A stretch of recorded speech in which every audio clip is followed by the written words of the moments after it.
Hello, I'm Precious Moloi-Motsepe. I know a lot of you, and I'm sure most of you know me also.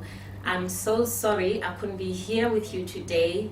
I would have loved to be personally here, interact with you, look into your eyes, be inspired by you, and hopefully that I could also inspire you.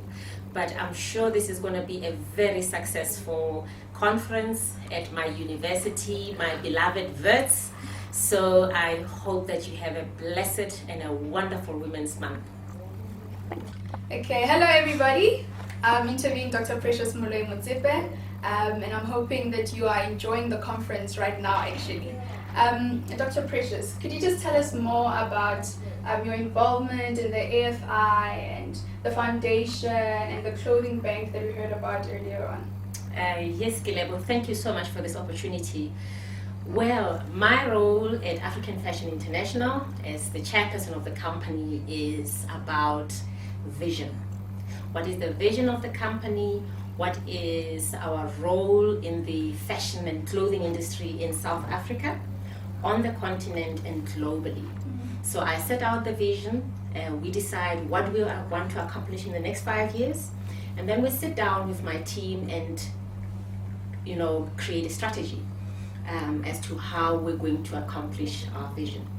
So African Fashion International's mission, which is what drives everyone in the team, is to take African fashion to the world. We want South Africa and Africa to begin to become the game changer, the influencer when it comes to the global fashion market. If you look around us now, Sandton, Rosebank, there is all sorts of global fashion houses opening up, and you know why? That's because the world realizes that Africa is a gem. We have 1 billion people in Africa.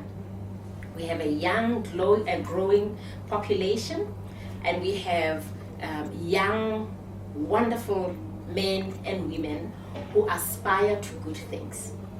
But the reason I was drawn into this industry is because I know from my days as a medical doctor that the face of poverty in South Africa and on the continent is young, and it's also feminine.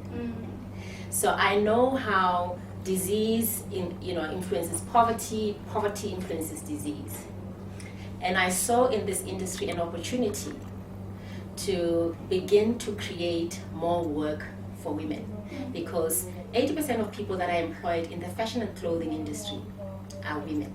So for me, it was about how do we create an industry that will become profitable, that is sustainable, and that can begin to create more jobs for women.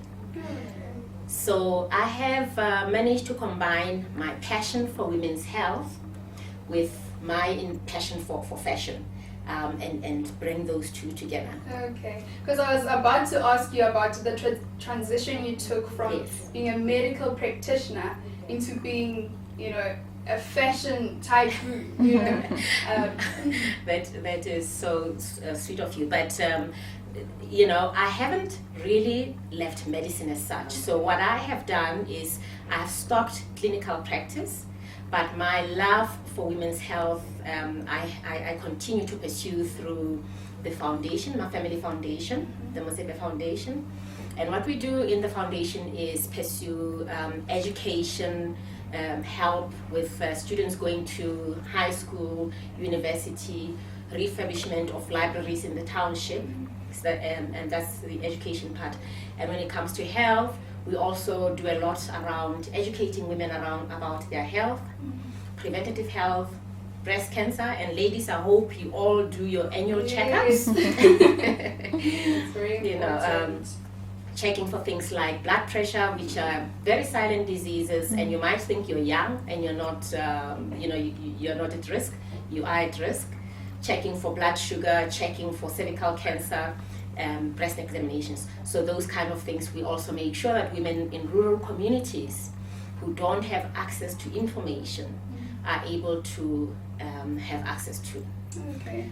The foundation also has just embarked on a project that will begin to engage government in terms of we're looking at how does the national budget influence the lives of ordinary women in rural communities? So we're looking at each sector and saying, okay, when it comes to education, this is how much government has on its budget for education. How much of this goes towards educating young girls and women? In health, the same. And when it comes to our economic drivers, we're looking at the same. How does the trillions of rands that the economic development ministry is talking about, how much of that will go into creating roads for women in rural villages, hospitals, schools, but also how much of that goes towards women's businesses? Are women getting the tenders in government as well? So this is what we call gender responsive budgeting. And we're beginning to analyze that. Our first report will be at the end of August, where the minister will come and look at the report. And we will be doing this annually. And the goal is to begin to influence government's policy making and to sensitize departments in terms of making sure that our women are empowered. Okay. Talking about the budget, is this now going to replace like the grants that are given out to women when they have babies at a young age, or is it alongside it for like the long run? How's that gonna? Yes, you see, the grants that you're talking about usually fall under social development. Okay, that's what government's role in society is, to make sure that those that don't have are looked after alongside active business. Okay, so what we're trying to do is to say, instead of us relying too much on social benefit, on grants, let's make sure that young girls have opportunities to go to school, have access to universities or technicons, or are able to be trained to become entrepreneurs. Because we have a pool of very, very smart women.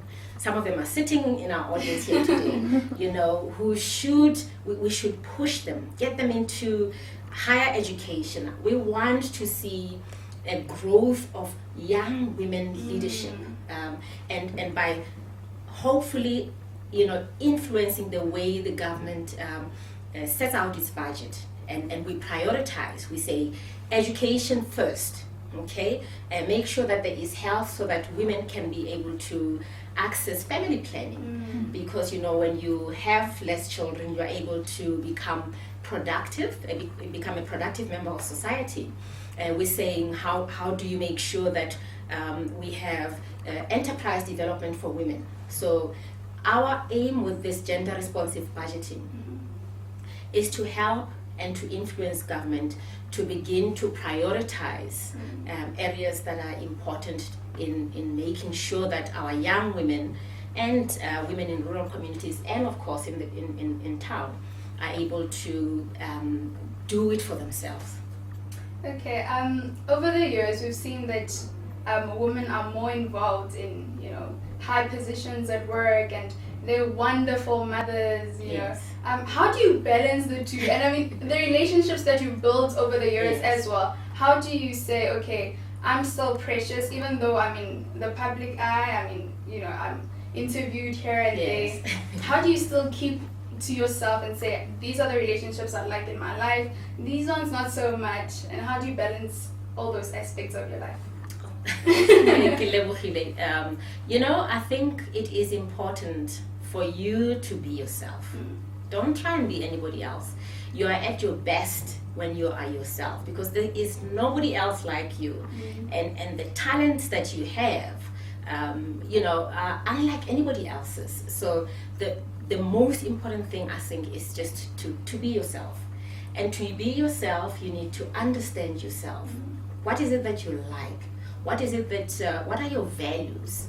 Again, like when you build a company, you start off by saying, what is the kind of company that I want to build? What is the vision for my company? Where do I want to see it in 5 years' time? What are the values that support my company? So you are your own company as an individual. You are your own brand. So when you go out there to present yourself, you always have to keep thinking to yourself, is this in line with my values? Does this agree with my values? I'm here today talking to you and missing out on this beautiful conference, but interacting hopefully with the ladies in the audience, because I'm passionate about helping others. The little bit that I know, that I've been exposed to, I like to share with others. So that's one of my values. When the opportunity came to be on your with your conference, I thought to myself, wow, that's the kind of thing I like to do. So you've got to know your values, and every time you get opportunities, you always have to say, is this in line with where I want to be? Is this me? And that's very important. Now, you asked a very important question also around how we balance work and family, work and studying, studying and having a family maybe. I think it is something that we, as we're going along, learning how to manage. I myself did a lot of my studying. I finished my medical studies. I then went overseas, which was very, very important in terms of opening my horizon up, opening me up to other opportunities that I could be exposed to. So if anybody is able to travel, I would greatly encourage you to be exposed to what's happening out there. The world doesn't end here. It's incredible. So I was lucky enough to spend a year in the States after my studies, where I was at the Medical College of Virginia, and that really was, I think, a turning point also in my career. Coming back, I had to, I did my postgraduate degree with Stellenbosch University. And at the same time, I ran a medical practice and I had children. So I think we're very lucky as women in South Africa, because we have such a tight society in terms of our families. Build your relationships, with your family, number one. It's so important. You need somebody to be there for your children if you're not there. Build tight relationship with your friends, network with people that will build you and support you. Make sure that when you spend time, it is time spent with people that will build you, instead of just hanging around for the sake of hanging around. I think that's important. And also, we're so blessed that we're able to, once you start working, of course, to have help us at home who can support you whilst you're busy at work. So it's a very important relationship as well. My helper understands that there are times when I have to be traveling for a long time, and we're very agreeable. We have a very sensitive and a very understanding working relationship, where I know that I'm getting her services and I appreciate her services. And without her, I would not be able to do what I do. And she also appreciates what I do for her. So it's about building relationships everywhere you go. Build, support, and be there for others. Yes. Dr. Precious, how important is it to bring your femininity into the working environment, especially in a male-dominated industry? Because I find that a lot of the times when people want to progress, especially as women, they feel like they need to toughen up, leave their femininity and their womanhood at the door, and try to fit into this role that men have played out over the years. Absolutely. That's a very important question, and I really don't think we need to lose who we are. We're women. You're beautiful as you are. What you need to bring to the workplace is your brain.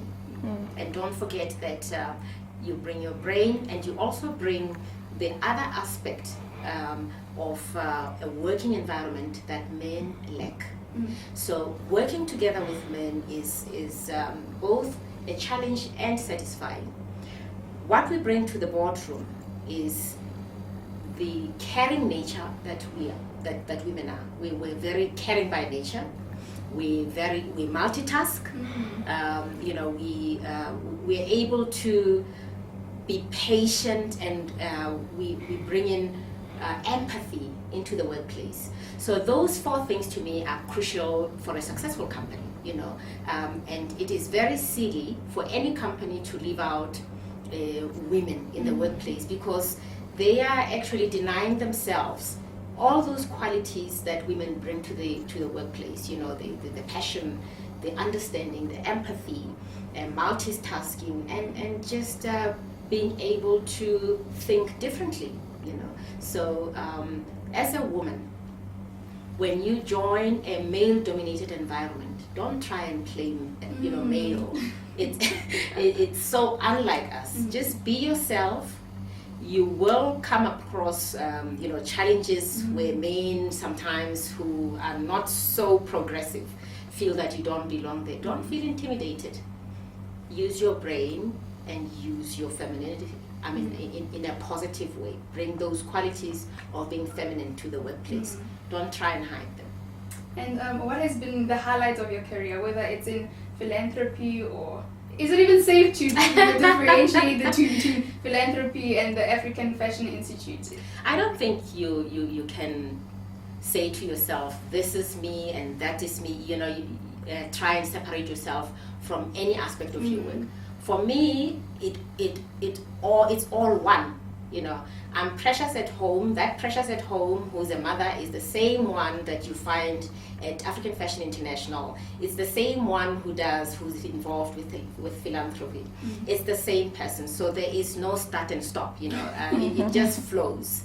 And I think as part of who we are as Africans, we're brought up to want to give back to society. You know, we do it, I mean, you go into the townships and you find people who have nothing, absolutely nothing, still looking after those that are less fortunate than themselves. So this culture of giving, I believe, is something that is ingrained in all of us. And really, for you to be successful, give. You know, it comes back many times back to you. It's part of society, it's part of business, it's part of who we are as a people. But to answer your question as to my biggest moments, there's been many. You know, my children being born was such a blessing. I've got 3 boys that I'm very proud of. I'm very proud of my family, my husband, and the children. And just lately, we were in the Western Cape. I had gone there for Fashion Week and it was crazy. And we went to a project that we support in the townships in Khayelitsha that supports women to run their own sustainable businesses. And when I got there, you know, and these are women who had no jobs before, and through the small opportunities that we gave them, it had completely changed their lives. You know, we had given them hope. And when I came in, they were singing. It was incredible. It was humbling, you know. I felt wonderful to be part of, you know, that small joy that we share with these women. Sure, it sounds like there was so much love there. Oh, I feel like I could have been a part of it, actually. It sounds very beautiful. Yeah. I think my last question would be in line with what the Wits Students Business Society, the vision that they have, you know, about entrepreneurship, and which opportunities can, like, women be involved in, even if it's not women, like the audience that is here today, what can they be involved in? I know in the recent months, a few months, they've been saying that Africa is rising. You know, and I believe that it's through entrepreneurship that it can rise. But I don't know where the opportunities really are. Is there any advice you can give to us? Yes, absolutely. I don't know. You are right to say that Africa is rising. We have just become noticed by everybody else around us. You know, if you look, for instance, I've just mentioned that we have big fashion brands coming to Africa because they can see this is where the opportunities lie. If you look all over the world, if you look at Europe, you look at you know, the Americas, there's problems there in terms of you know, the financial meltdown. There's serious financial problems there. Growth opportunities are here on the continent. Africa is home to some 8 countries that are, you know, some of the fastest growing economies. And South Africa, we know, has done extremely well on the continent. Our growth rate at the moment is not very high, but we have very stable financial system, banking systems. We have the most advanced infrastructure compared to the rest of Africa. So all these companies coming from outside want to come in through South Africa into the continent. So to answer your questions, where are the opportunities? I believe one for where you guys are, still studying and looking at where you can, what industries you can go to. Long term, I think our IT industry is still a growth industry. I think the energy sector is a sector that long term will do very well. I think agriculture is also a sector that will do very well, because currently the world is in a state of crisis where there's food shortage. And Africa has these huge, vast agricultural lands that we can supply food to the rest of the world. I think it's important that where you are, you think of your opportunities, what you're studying, where you want to see your career going, and what opportunities are out there, because there's nothing that beats somebody who's ready for an opportunity and can really grasp it and run with it. It's just it leads to success. But for your greater success, you always have to think, I think if I were to leave the audience with just 3 things, I think you've got to think of yourself as an influencer. How do you influence those around you? How do you influence and encourage yourself to move on despite challenges in life? How do you find that inner strength? And it's through knowing yourself that you can do that. And secondly, how do we innovate? Innovation is not necessarily coming up with something great from the heavens, Innovation is about using creativity that every one of us has.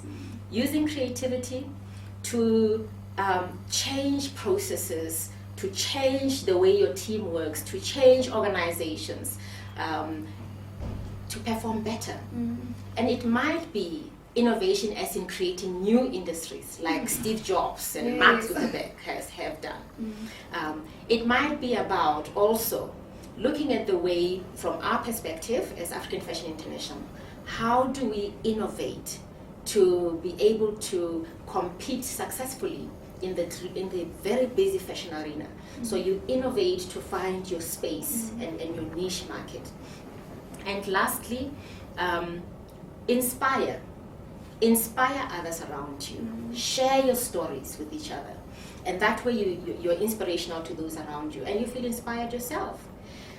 Look for inspiration in places like books. Read books, go to theater, go to the zoo, or just simply find yourself a quiet space where you can reflect on your thoughts, where you are now and where you want to be in the future.